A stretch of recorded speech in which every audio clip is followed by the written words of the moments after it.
2 ऑक्टोबरला दसरा, ठाकरेंची शिवसेना परवानगीच्या प्रतीक्षेत आहे। महत्त्वाची बातमी आपण पाहताय। ठाकरे सेनेला शिवाजी पार्कवरील मेळाव्याच्या परवानगीची अजूनही प्रतीक्षा आहे। ठाकरेंच्या शिवसेनेकडून जानेवारी 2025 रोजी परवानगीसाठी अर्ज करण्यात आलेला आहे। जानेवारीमध्ये अर्ज केल्यानंतर परवानगीसाठी 3 वेळा पालिकेला स्मरणपत्र सुद्धा देण्यात आलेले आहे। शिवाजी पार्क महाराज मैदानासाठी शिंदेंच्या सेनेकडून अर्ज करण्यात आल्याची सूत्रांची माहिती आहे। निवृत्ती बाबर आमचे प्रतिनिधी या संदर्भातली अधिक माहिती देतील। निवृत्ती।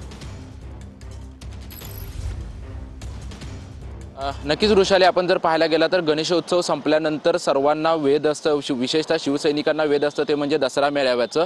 आणि याच दसरा मेळाव्यासाठी ठाकरेंच्या शिवसेनेकडून ह्या माझ्या मागे जे छत्रपती शिवाजी महाराज पार्क आहे, या छत्रपती शिवाजी महाराज पार्कच्या परवानगीसाठी जानेवारी 2025 मध्ये ठाकरेंच्या शिवसेनेकडून परवानगीचं पत्र देण्यात आलेलं आहे। परंतु अद्याप त्यांना ही परवानगी जी आहे ते महानगरपालिकेच्या वतीने देण्यात आलेली नाही। हे पत्र दिल्यानंतर मुंबई महानगरपालिकेला जवळपास 3 स्मरणपत्र जे आहे ते ठाकरेंच्या शिवसेनेच्या वतीने देण्यात आलेले आहेत। परंतु अजून देखील यावरती कोणतेही उत्तर मुंबई महानगरपालिकेच्या वतीने देण्यात आलेलं नाही। आपण जर पाहायला गेले तर गेले 2 ते 3 दसरा मेळावे झाले, यामध्ये वाद जो आहे तो या छत्रपती शिवाजी महाराज पार्कच्या मैदानावरून झाला होता। जेव्हा 2 शिवसेना झाल्या त्यापासून पहिल्या दसरा मेळाव्यामध्ये ठाकरेंच्या शिवसेनेकडून आणि शिंदेंच्या शिवसेनेकडून देखील अर्ज करण्यात आला होता। अखेर ठाकरेंच्या शिवसेनेला जो आहे तो या ठिकाणी नक्कीच धन्यवाद निवृत्ती दिलेल्या सविस्तर माहितीसाठी।